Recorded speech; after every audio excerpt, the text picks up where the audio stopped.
다 같이 일어나셔서 오늘 하나님 말씀 함께 교독하십시다.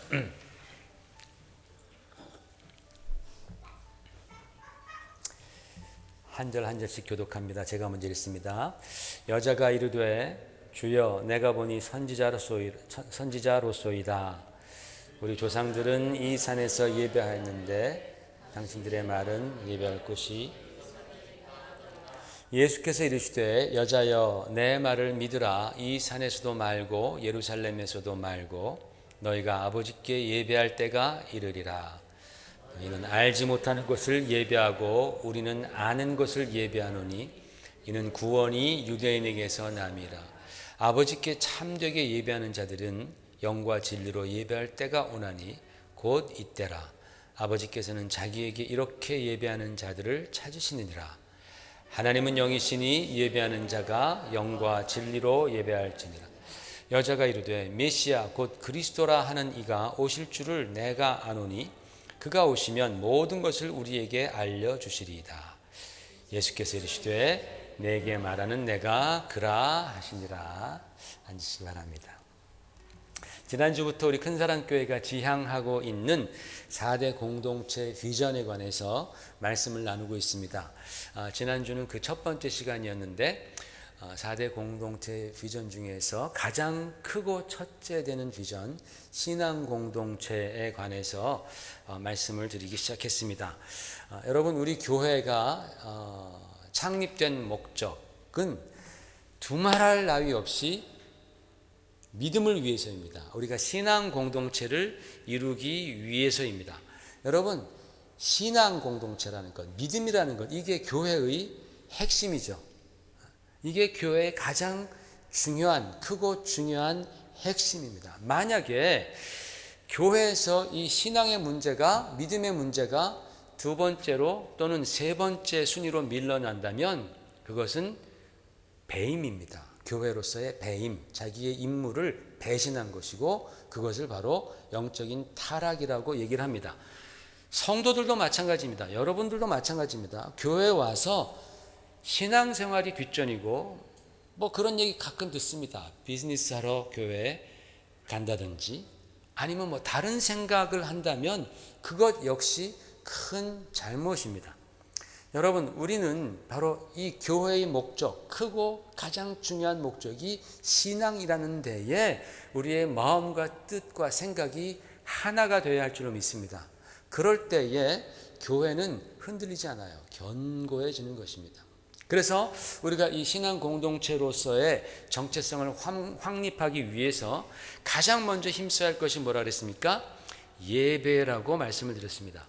예배란 이스라엘 백성들이 애굽에서 노예로 살아가던 그 노예 상황을 불쌍히 여기신 하나님께서 그들에게 주신, 그들을 위해서 주신 하나님의 뜻이고 계획이었다라는 거예요. 그래서 이 노예처럼 살아가던 백성이 예배하는 백성이 되게 하기 위해서 하나님께서는 그들에게 엄청난 능력을 보여주시는 거예요.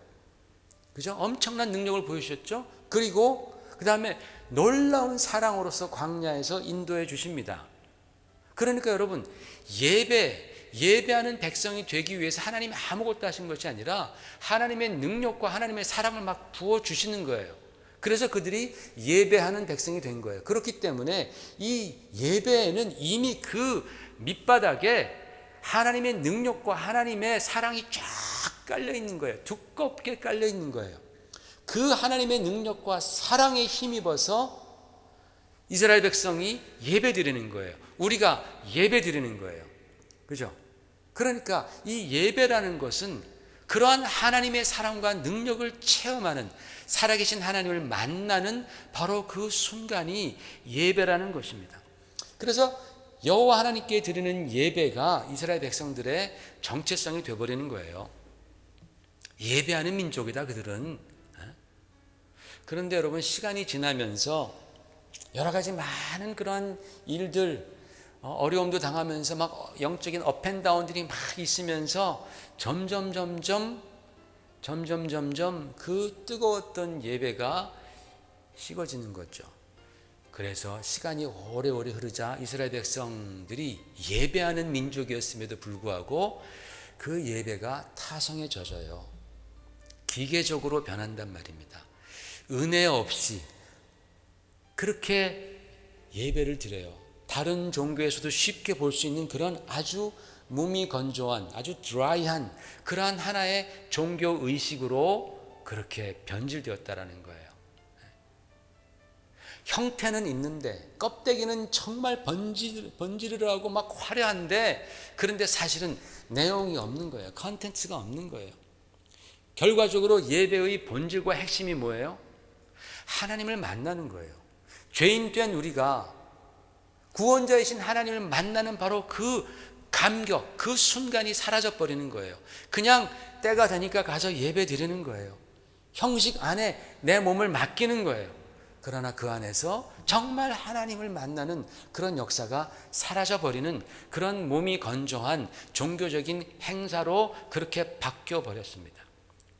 그러니까 예수님께서 이 땅에 오신 이유 중에 하나는 바로 그렇게 변질된 예배를 회복해 주시기 위해서, 참 예배를 회복해 주시기 위해서 이 땅에 오셨음을 성경은 말해주고 있어요. 왜냐하면 예배라는 것이 아까도 말씀드렸듯이 이 타락하고 죄인된 인간, 하나님과 끊어진 그 인간이 거룩하신 하나님, 우리를 구원하시는 생명의 하나님과 만나는 바로 그것이 예배이기 때문이죠.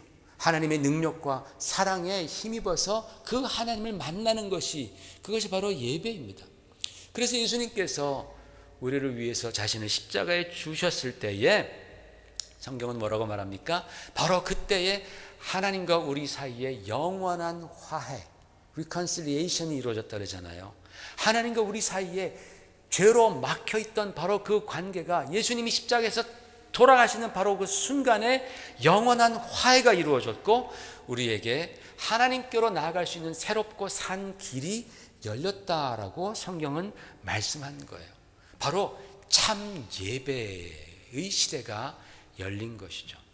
그렇기 때문에 여러분, 신앙 공동체는 반드시 그리스도 안에서 획득된 참 예배의 감격, 내가 오늘도 그리스도 안에서 하나님을 뵙는구나, 내가 예배드릴 수 있는 것은 하나님의 능력이요 하나님의 사랑이구나 라는 그런 감격, 그런 감격이 언제나 있는 그러한 공동체가 바로 참다운 신앙 공동체인 줄로 믿습니다. 바로 우리 교회가 예배 때마다 그런 감격, 그러한 기쁨이 있기를 주의 이름으로 축원을 드립니다.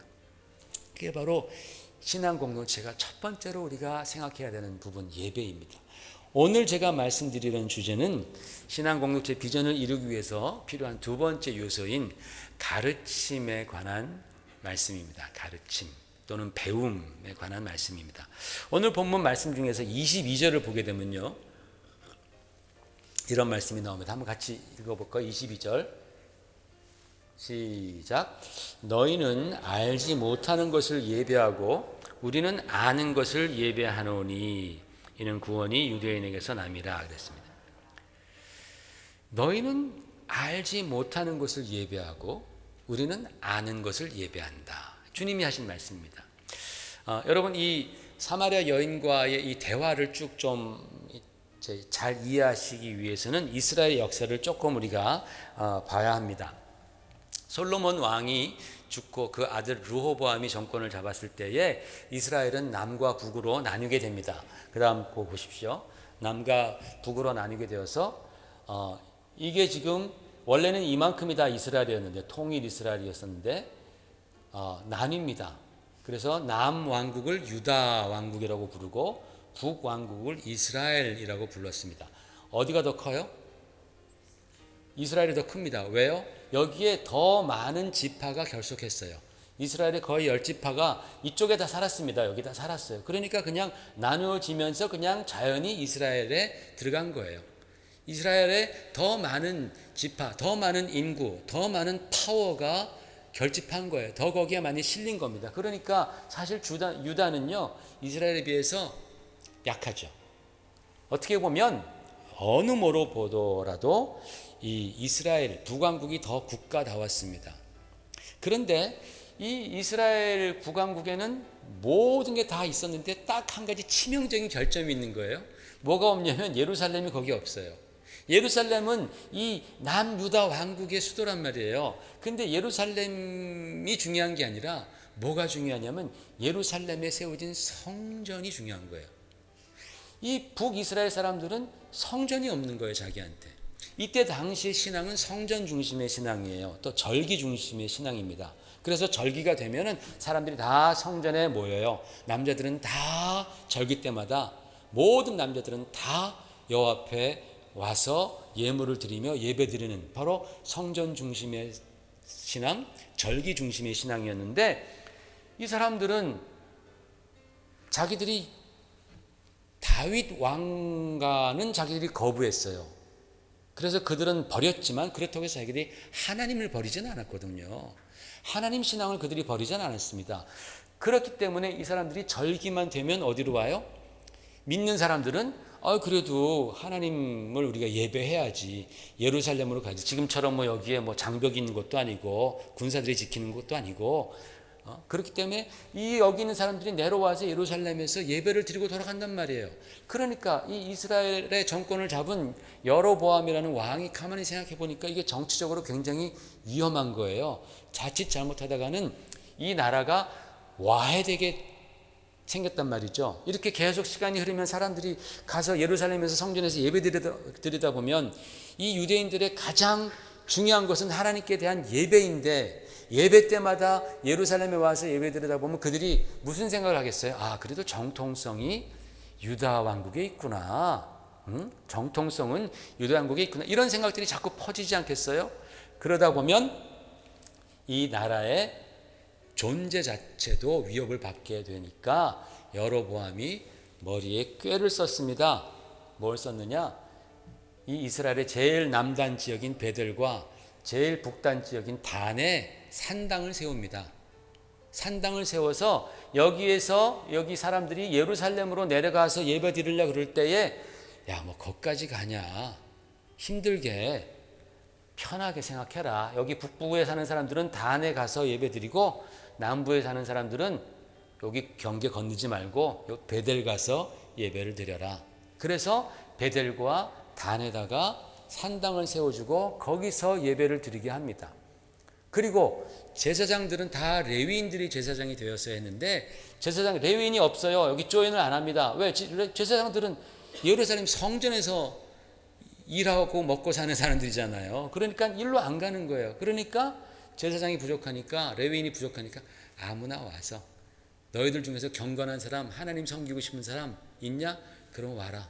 그동안 너희들이 레위인이 아니라서 마음가운데 좀 울분을 품었던 사람들이 있냐? 와서 너희가 제사장 해. 그래서 여기서 그런 사람들이 제사장 하면서 제사를 인도했다는 것이에요. 그러면서 사람들에게 하는 말이 뭐 예루살렘까지 가냐? 여기서 제사 지내면 다 된다. 편하게 생각하자. 편하게 생각하라. 여러분, 너희가 편하게 생각하며 예배드려라. 이게 바로 타락한 인본주의 신앙의 핵심입니다. 잘 생각하십시오, 여러분. 편하게 생각해. 하나님의 뜻은 이거지만 성경은 이렇게 말하지만 너희가 편하게 생각해. 이게 바로 타락한 인본주의 신앙의 핵심이에요. 그때도 그렇고 오늘날도 똑같이 활개를 치고 있습니다. 편하게 생각해라. 뭐 그렇게 힘들게 신앙생활하냐? 편하게 하지. 네 중심으로 생각하라. 인간 중심으로 생각하라 라는 그런 말이죠. 이게 바로 인본주의 신앙의 핵심입니다. 여기에 굉장히 신앙이 자꾸만 타락해져 가는 거예요. 하나님께서 여로보암을 그래서 저주하십니다. 성경에 보면 이 이후에 이 이스라엘 이제 여로보암 이후에 계속 왕들이 계속해서 이제 나오지 않습니까? 그럴 때 그들이 다 하나님을 저버립니다. 그럴 때마다 성경은 뭐라고 말하냐면 그들이 여로보암의 길로 행했다라고 말합니다. 여로보암은 아주 하나님을 대적하고 자기 마음대로 우상을 만들어 섬기는 그러한 대표주자입니다. 그런 대명사입니다. 이런 일이 생긴 것이 바로 이런 일이 생긴 것이 바로 BC 1000년경, BC 10세기경입니다. 950년경입니다. 그리고 그 일이 계속해서 이 지역에서 그렇게 행해 왔었습니다. 예수님께서 그날 사마리아 여인을 만난 거예요. 사마리아는 이 정도 됩니다. 이 이스라엘의 수도가 사마리아입니다. 이 정도 되는 사마리아에서 이 여인을 만나서 굉장히 상징성이 있는 거죠. 그래서 주님 그 여인에게 말씀하시기를 너희는 지금 알지 못하는 것을 예배한다. 이 여인이 물어보는 거예요. 주님, 우리가 지금 1000년 동안 우리가 배우기로는 우리는 베델에서 예배드려도 된다 그랬어요. 단에서 예배드려도 된다 그랬습니다. 생각해보세요. 1000년인데 고려시대와 조선시대를 합친 것이 1000년이 안 되잖아요. 그 1000년 동안 계속해서 여기 있는 사람들은 다 우리가 베델에서 예배드려도 되고 사마리아에서 예배드려도 되고 단에서 예배드려도 된다. 그렇게 배웠는데 유대인들을 나중에 만나보니까 아니다. 너희가 예루살렘 성전에서 예배드려야 된다고 하니까 도대체 뭐가 맞습니까? 라고 이 여인이 주님께 질문하니까 예수님께서 너희는 지금 너희가 알지 못하는 것을 예배한다. 무슨 뜻이에요? 너희가 지금 잘못된 예배를 드리고 있다라는 뜻입니다. 자, 여러분, 우리는 여기서 굉장히 중요한 사실을 깨닫게 됩니다. 여러분, 인간은 종교성이 있어요. 모든 인간들은 다 종교성이 있습니다. 그래서 내가 참 연약하고 죄와 두려움에 막 휩싸일 때에 우리는 그것을 벗어나기 위해서 나에게 좀 더 위로가 되고 나에게 좀 더 힘이 되고 도움이 되고 유익이 된다면 그 대상을 우리가 숭배하려는 그러한 종교성이 있다라는 거예요. 우리 모두에게 바로 그런 종교성이 있습니다. 그것이 비록 잘못된 예배이고 그 대상이 잘못된 대상이라 할지라도 인간은 거기 가서 나에게 조금만 위로가 되고 나에게 도움과 힘이 된다면 언제나 또는 누구에게나 엎드려 경배할 수 있는 존재가 바로 인간들입니다. 여러분 보십시오. 얼마나 요즘에 많은 사람들이 지금 과학이 얼마나 발전했습니까? 굉장히 과학이 발전했지만 아직도 한국에서 정치인들 얼마나 똑똑합니까? 점쟁이를 찾아가지 않습니까? 선거 때가 되면은 점쟁이 찾아가서 복채 두둑히 내고 또 뭐 2년 전년 욕 먹으면서 무당들이 겸손하게 얘기하지 않죠. 뭐 왜 왔어? 뭐 2년 하면서 네 남편이 뭐 어쩌고저쩌고 하면서 뭐 막 그래도 그냥 내냐고서 복채 내고서 어디에 출마해야 됩니까? 누구 줄 서야 됩니까? 이거 묻지 않아요? 의사들도 얼마나 공부 많이 한 분들인데 자기 병원 세우면서 시작하면서 고사 지냅니다. 돼지 대가리 잘라놓고서 빕니다. 잘 되게 해달라고. 과학자들도 그럽니다. 미국에서도 아직까지도 별자리 점치고 타로 점치고 손금 봐주는 그런 데가 얼마나 아직도 많습니까? 유럽도 마찬가지입니다. 예전에 제가 유럽의 니스에 갔었더니 니스는 그 점 보는 사람들로 해변이 가득 찹니다. 아직도 그래요. 아직도 인간은요 자기가 아무리 많이 배워도요 부족해요. 연약하고 두렵기 때문에 가서 물어보고 도움을 줄 수 있으면 어디나 엎드려 숭배합니다. 때로는 그것을 위해서 인생을 불태우기도 하고 그것을 얻기 위해서 자신의 영혼까지도 팔아먹지 않습니까? 그것이 돈이 됐던 또는 명예가 됐던 어떤 직업이 됐던 때로는 자식이 되었던 사람들은요 사랑하다 못해서 그 앞에 엎드려 숭배하기까지 이릅니다. 하나님의 뜻을 외면하고 하나님을 버리면서까지 말입니다. 왜 그럴까요? 인간들이 어리석어서 그래요. 무지해서 그래요. 다른 말로 말하자면 알지 못해서 그래요. 참다운 영적인 지식을 배우지 못해서 그래요. 사랑하는 성도 여러분, 여기서 우리는 굉장히 중요한 영적 원리를 하나 우리가 발견하게 됩니다. 그것은 뭐냐면 우리가 제대로 알지 못하면 제대로 예배 드릴 수 없다라는 원리입니다. 참 예배는 반드시 참된 지식에서 비롯됩니다. 참된 예배는 참된 지식에서 비롯돼요. 여러분 참된 지식이 뭐예요? 다른 말로 쉽게 말하자면 그게 바로 진리이죠. 진리. 참된 지식이 진리입니다. 즉 진리를 우리가 알지 못하면 참 예배자가 될 수 없어요. 아무리 지극정성을 다 들여도 잘못된 길로 빠지는 사람들 많습니다. 이단에 빠지는 사람들 많습니다. 여러분, 그 이단들에게 부족한 게 뭐가 있습니까? 그들이 열심이 부족합니까? 헌신이 부족합니까? 사랑이 부족합니까? 아니요. 때로는 진리를 가진 우리보다 훨씬 더 열정적이고 훨씬 더 서로 사랑하면서 으쌰으쌰합니다. 그렇다면 그들에게 뭐가 문제입니까 도대체? 바로 진리가 문제인 거죠. 진리가 없는 거예요. 그들에게는 참된 지식이 없어요. 대신 잘못된 것으로, 잘못된 지식으로 가득 차 있습니다. 그렇기 때문에 그들이 뭘 해도 다 헛수고인 거예요. 그들에게 참 예배가 이루어질 수 없는 이유는 그 예배가 진리에 바탕하지 않았기 때문입니다. 너희는 알지 못하는 것을 예배하고 있다라는 그 주님의 말씀에 부합되는 그러한 모임이죠.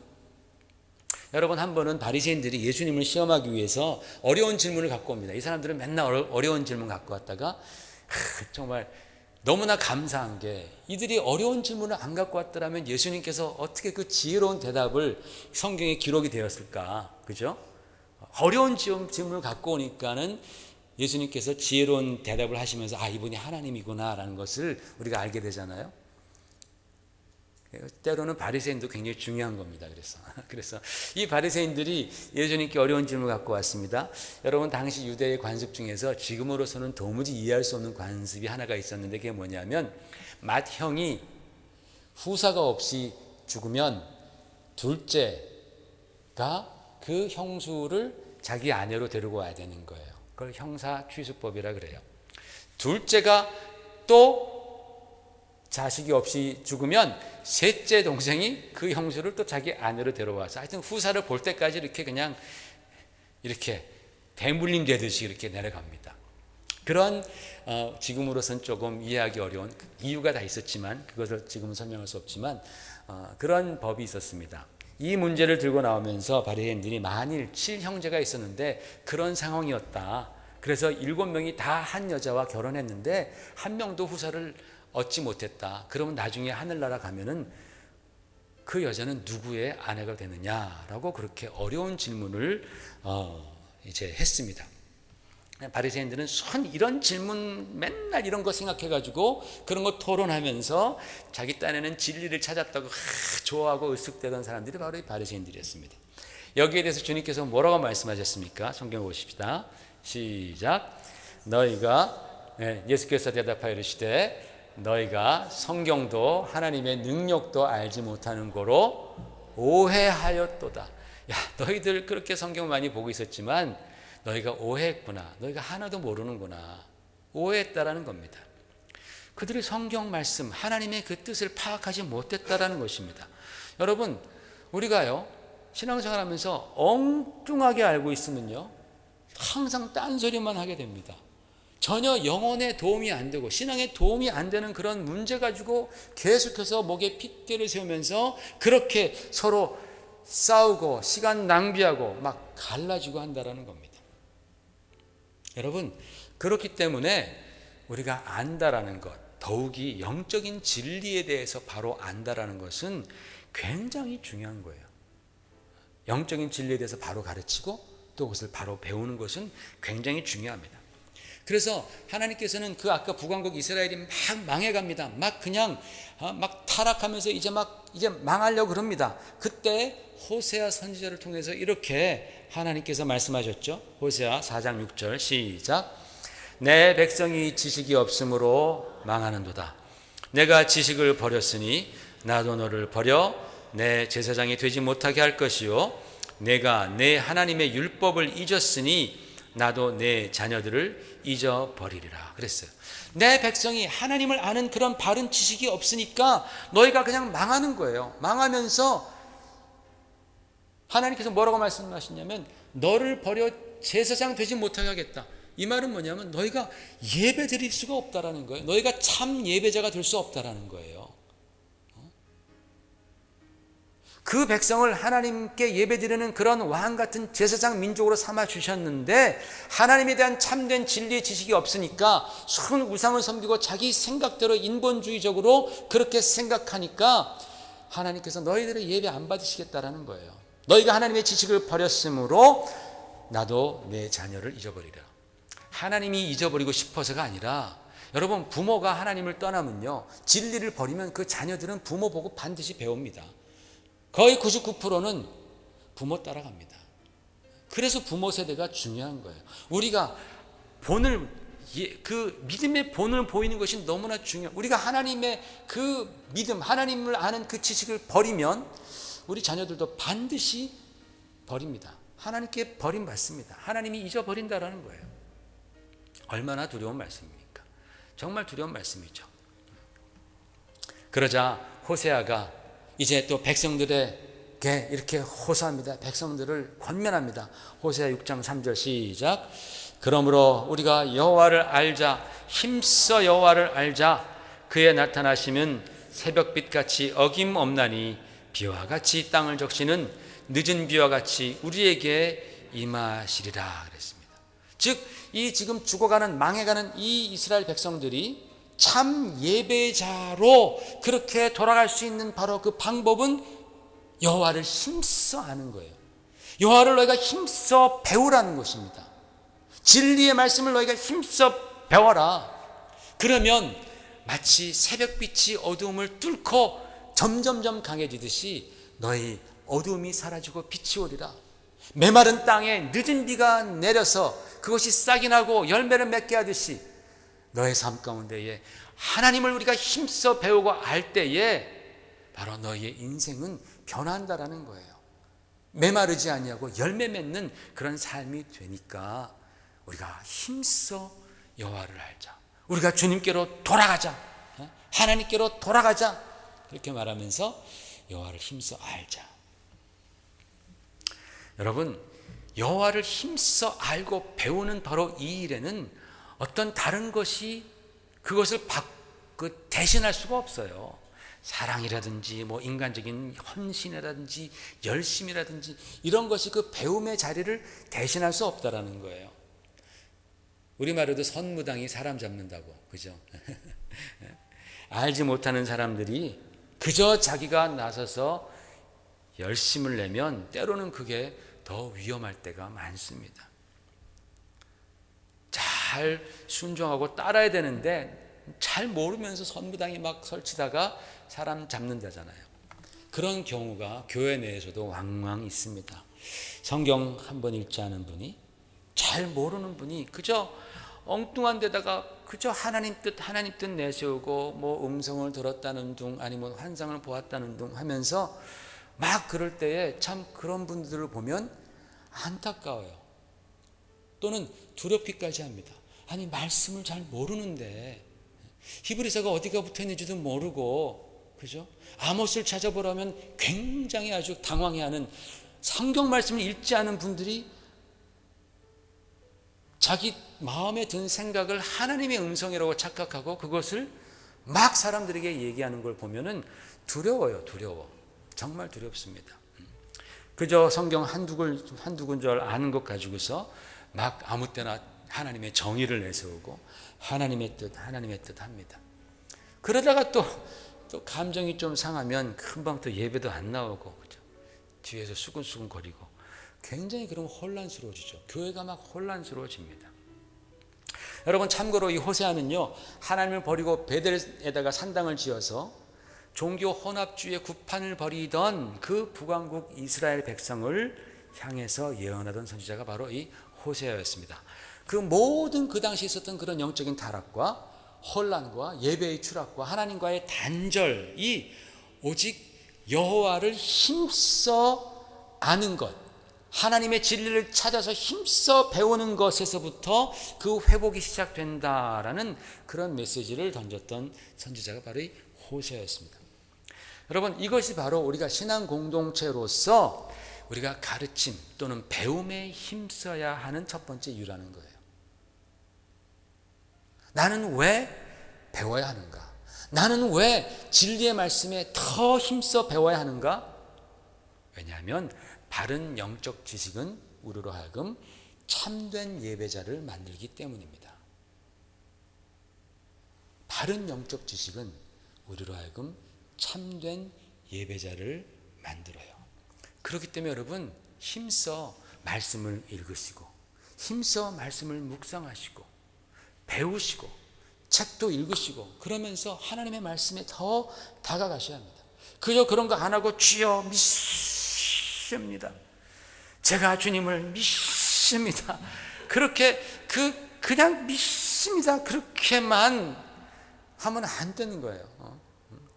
여러분, 예배의 능력은 그런 기에서 나오는 게 아니에요. 우리가 뭐 도인도 아니고 말이죠. 그런 기에서 나오는 게 아니라 참된 영적인 지식에서 예배의 능력이 나옵니다. 그래서 여러분, 교회 오래 다니신 분이나 또 교회 처음 이제 막 시작하신 분이나 동일하게 우리가 뭐 좀 안다고 해서 금방 교만해지지 마십시다. 우리는 언제나 겸손하게 열심을 내서 배워야 해요. 그리스도인들은 죽을 때까지 배우는 사람들입니다. 정말 하나님의 말씀 배우는 거예요. 더 묵상하고. 왜? 하나님의 말씀은 살아서 운동력이 있어서 언제나 새로워요. 언제나 새롭습니다.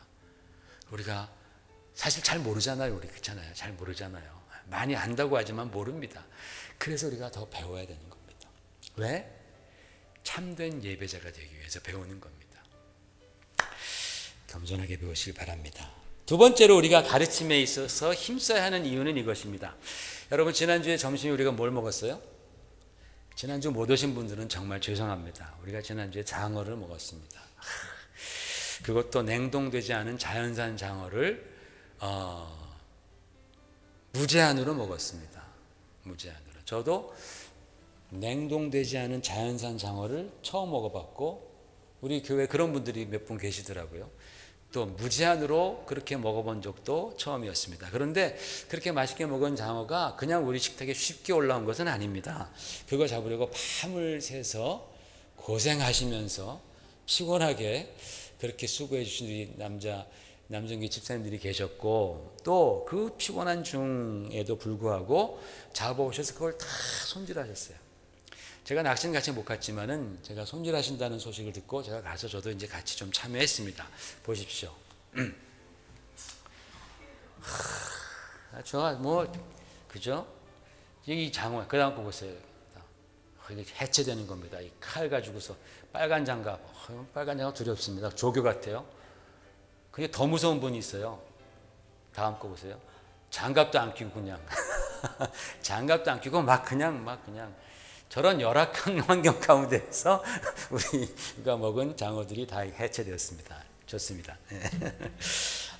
굉장히 예리한 칼을 가지고 이제 장어의 대가리를 못에다 딱 박은 다음에 쫙 반으로 가른 다음에 그 안에 있는 그 뼈, 그 머리서부터 그 꼬리 끝까지 쫙 연결되어 있는 그 아주 굵은 뼈를 갖다가 예리한 칼로 살살살 바르면서 쫙 띄어내는 거예요. 그 예술입니다. 굉장히 아주 우리 집사님들은 얼마나 잘하시는지 뭐 하나 차려도 되겠어요. 그런데 그렇게 작업을 하시던 도중에 문제가 생깁니다. 칼이 안 드는 거예요. 칼이 계속 쓰다 보니까 칼이 무뎌지는 거예요. 그러니까 칼이 안 들어가는 거예요. 그러니까 이 일하시던 분들이 힘이 들어요. 일단 첫 번째로 힘이 들어요. 막 싹 하면 샥 베어야 되는데 계속 막 썰듯이 막 해야 되니까 힘이 들어요. 그런 다음에 뼈만 싹 바르는 것이 아니라 피 같은 막 살점도 막 뚝뚝 떨어져 나가는 거예요. 그렇게 칼이 묻으니까. 그리고 위험한 거예요, 작업이. 막 이렇게 세게 하다가 이게 잘못되면, 그죠? 내 손에 가면 그래도 계속 날카롭거든요. 막 위험해요. 잘못하다 다치겠더라고요. 막 걱정이 되더라고요. 그리고 칼이 안 드니까 즐겁던 작업이 막 좀 짜증나기 시작하는 거예요. 물론 나중에 또 옆에서 칼 갈아주시는데 또 칼을 칙칙 갈아가지고 하여튼 겨우겨우 잘 마쳤습니다. 제가 왜 이 말씀을 하느냐면, 여러분, 저와 여러분 크리스찬들은 다 하나님께서 사용하시는 도구들입니다. 뭐라고요? 하나님이 사용하시는 도구. 도구가 아니라, 개가 아니라 도구. 툴이란 말이에요. 툴. 하나님이 사용하시는 그러한 툴들이라는 거예요. 도구예요, 도구. 그래서 하나님께서 사용하시고자 할 때에 주가 쓰시겠다 하면은 우리가 뭐라 그래야 돼요? 주여, 제가 여기 있습니다. 저를 사용하여 주시옵소서라고 그렇게 대답하는 존재들이 바로 크리스천들입니다. 구원받은 자들입니다. 하나님의 자녀들입니다. 그리고 우리가 주님께 쓰임받기 위해서 우리는 항상 준비되어 있어야 하는 거예요. 어떻게 준비되어 있느냐? 바로 진리의 말씀을 배움으로 인하여서 준비되어 있어야 하는 거예요.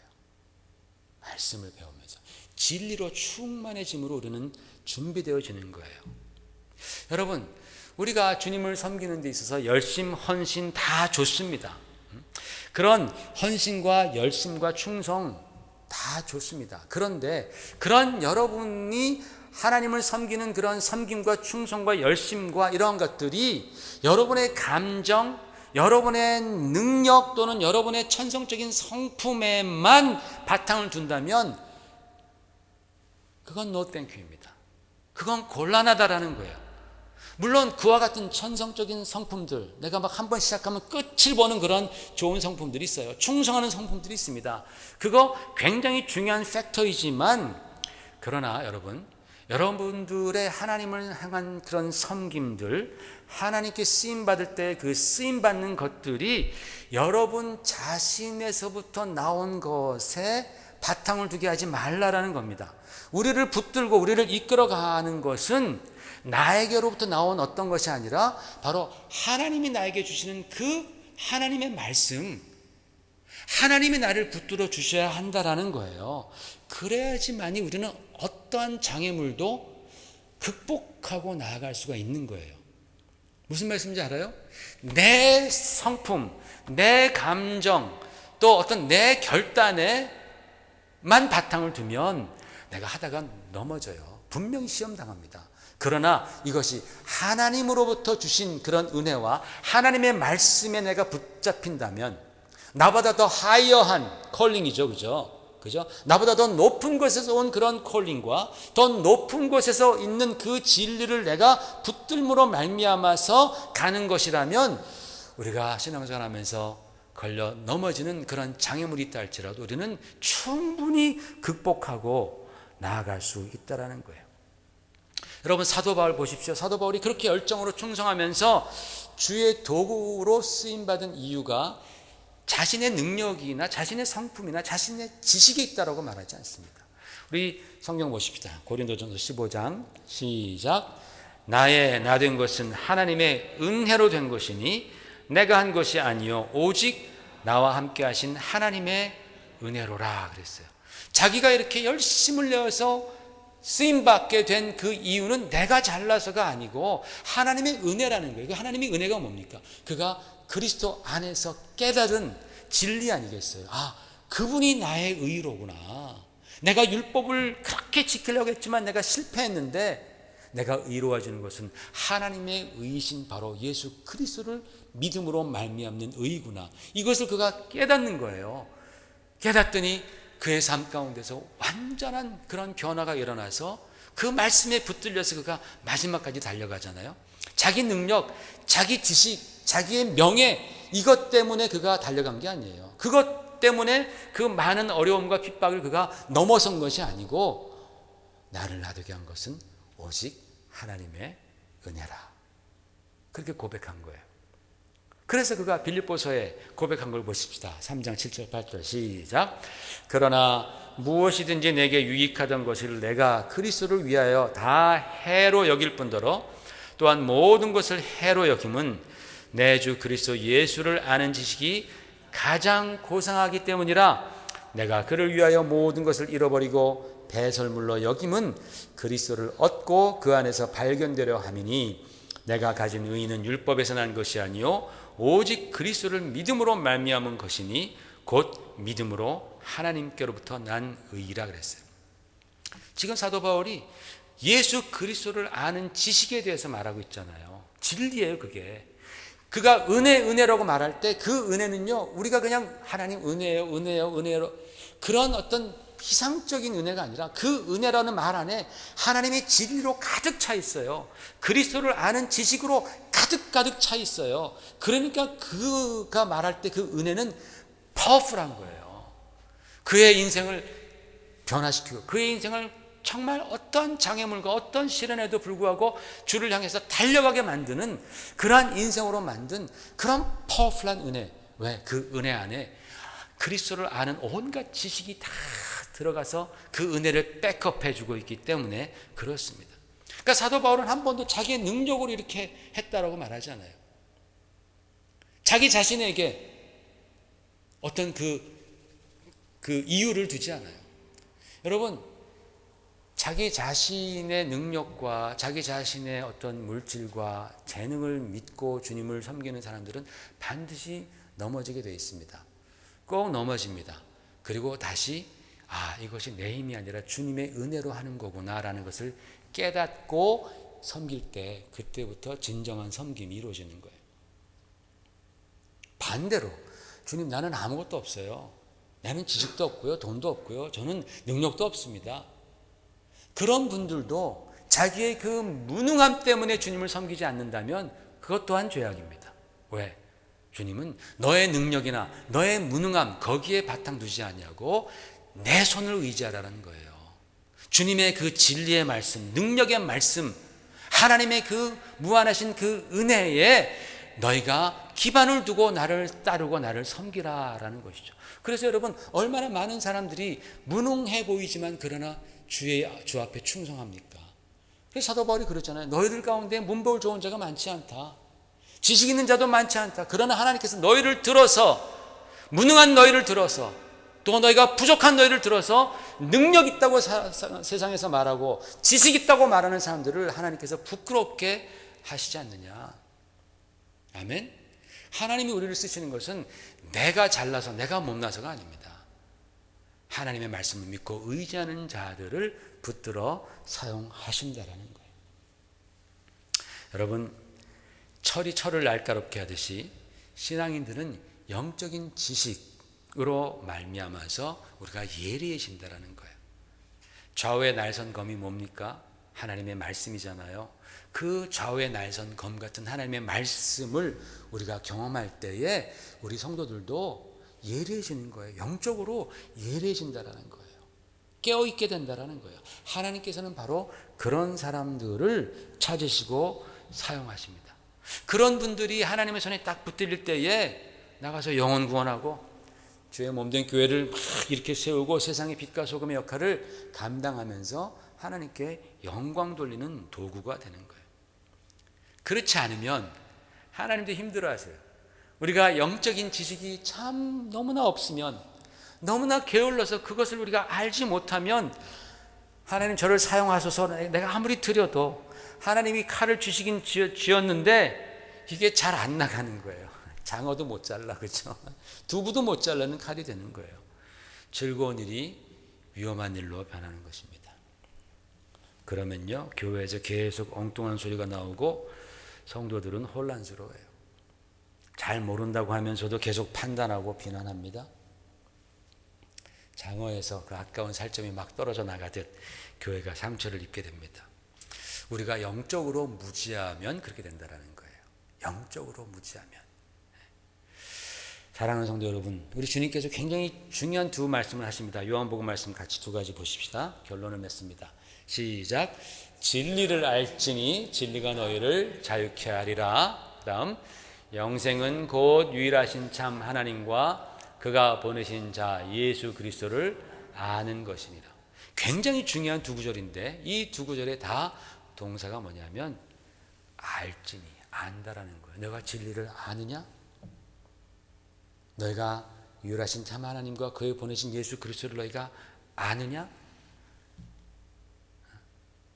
아는 것, 이게 굉장히 중요한 거예요. 여러분, 진리와 영생은 그냥 얻어지지 않습니다. 알아야 됩니다. 우리가 듣고 읽고 배우고 나누면서 우리가 계속해서 영적인 지식을 계속해서 예리하게 다듬어야 됩니다. 여러분, 예수님의 사역을 보십시오. 예수님께서 공생의 사역 처음부터 뭘 하셨습니까? 그가 마귀에게 시험 받으신 이후부터 공생에 들어가시는데 가르치기를 시작하시는 거예요. 계속 가르치세요. 공생애 동안에 주님은 치열하게 가르칩니다. 한번 성경을 읽어보십시오. 그분이 얼마나 치열하게 진리에 대해서 가르치는지, 그 당시에 잘못됐던 그런 개념들, 잘못됐던 그러한 성경에 대한 지식들 주님께서 다시 가르쳐 주시잖아요. 율법에 대한 것도 다시 가르쳐 주시잖아요. 바리새인들과 치열하게 싸우면서 가르치십니다. 공생애 내내 가르치시고 마지막에 승천하실 때도 내가 너에게 분부한 것들을 가르쳐 지키게 하라. 계속해서 그 가르침이 계속 컨티뉴 될 수 있도록 주님께서 말씀하시잖아요. 여러분, 주님의 공생의 사역은 처음부터 끝까지 가르침의 연속이었다라는 거예요. 왜? 무지한 백성들을 진리로 깨우치셔야 했기 때문입니다. 그리고 마침내 십자가에 돌아가심으로써 성경의 모든 가르침들을 주님께서 이루시는 거예요. 그리고 그것을 위해서 교회를 세우셨어요. 진리를 가르치고 진리를 배우게 하기 위해서입니다. 여러분, 오늘날 마귀는 하나님의 말씀을 변질시킵니다. 왜곡된 가르침들을 자꾸만 넣어줍니다. 아까 우리 여로보암 그때 시대 때처럼 괜찮아, 편하게 해, 괜찮아, 거기까지 안 가도 돼. 그때 당시에는 그것이 굉장히 큰 이슈였죠. 물론 주님께서 새로운 가르침을 주시잖아요, 그죠? 영과 진리로 예배드리는 것이다 라고 주님 말씀해 주시잖아요. 마귀는 자꾸만 왜곡된 말씀, 왜곡된 신앙, 잘못된 복음, 다른 복음들을 자꾸만 심고 있습니다. 여러 가지 경로를 통해서. 여러분, 우리 교인들이 거기에 넘어가면 안 돼요. 근데 어떻게 안 넘어갑니까? 진리를 알 때. 진리를 알 때 안 넘어가는 거예요. 예전에도 한번 말씀드렸죠. 옛날에 기계가 없었을 때는 위조 지폐를 어떻게 구분했느냐? 은행원들이 위조 지폐를 탁 구분해야 되는데 어떻게 구분하느냐? 지금은 뭐 기계에다 탁 붙여보든지 뭘 쓱 거보면 나오잖아요. 옛날에는 위조 지폐를 구분하기 위해서 훈련받는 사람들은 항상 진짜 지폐를 만지는 거예요. 매번 진짜 지폐를 만지는 거예요. 그러다가 위조 지폐가 탁 걸리면 손에서 감각이 아는 거예요. 미세한 감각도 아는 거예요. 그거 이상한데? 그때 딱 보면은 이거 위조 지폐인 거예요. 그런데 그 매번 진짜 지폐를 만지는 일을 하지 않으면, 게을러서 안 하면 위조 지폐가 그 안에 뭐 다 들어가도 모르는 거예요. 감각이 없으니까. 그렇게 해서 진리와 진리가 아닌 것, 가짜를 구분하는 거예요. 우리 성도들이 잘못된 가르침을 구분하기 위해서는 진리, 하나님의 말씀에 계속해서 우리가 들어가 있어야 된다는 거예요. 그래서 제가 여러분께 큐티 보내잖아요. 그 말씀 하루에 한 번이라도 읽어야 돼요. 성경을 한 번이라도 펼쳐야 됩니다. 그래야지 내 마음속에 남아 있습니다. 여러분, 저는 이 큰사랑교회가 신앙 공동체로서 더욱더 정말 영적인 지식을 가르치고 배우는데 열심을 내는 그런 교회가 되어야 한다고 믿습니다. 그래야지 흔들리지 않아요. 요즘에 너무 많은 교회들, 너무 많은 성도들이 쉽게 흔들립니다. 다 자기 생각 가지고 흔들려요. 여러분, 흔히 이런 말 하죠. 성도들은 둘 중에 하나여야 한다. 그리스도인들은 둘 중에 하나여야 한다. 배우는 사람이든지 아니면 가르치는 사람이든지 그런 말들을 합니다. 여러분, 우리가 참된 예배자가 되기 위해서, 또 하나님의 쓰임받는 참된 도구 되기 위해서 열심으로 가르치고 배우는 그런 교회 만들어 가십시다. 같이 기도하십시다. 하나님 아버지, 주의 은혜를 감사합니다. 주의 진리를 우리에게 가르쳐 주심을 감사합니다. 주여, 주님께서는 너희가 알지 못하고 예배를 드릴 수도 있다라고 말씀했습니다.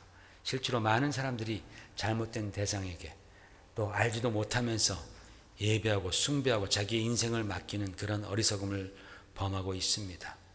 주여, 진리를 알지니 진리가 너희를 자유케 하리라. 영생은 곧 유일하신 하나님 아버지와 그가 보내신 예수 그리스도를 아는 것이니이다. 주님께서는 공생애를 통하여서 가르치셨습니다. 진리를 가르치셨습니다. 무지한 백성들을 깨우쳐 주셨습니다. 오 주님, 우리가 참으로 연약합니다. 어리석습니다. 아는 것 적습니다.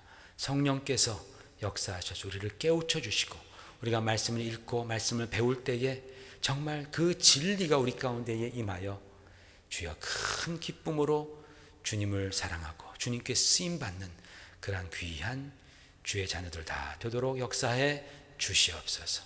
우리 근사랑교회가 신앙 공동체 되기 위하여서 예배에 힘쓰고 가르침과 배움에 힘쓰는 그러한 교회 되도록 하나님 축복해 주시옵소서. 예수 이름 받들어 감사하며 기도 올리옵나이다. 아멘.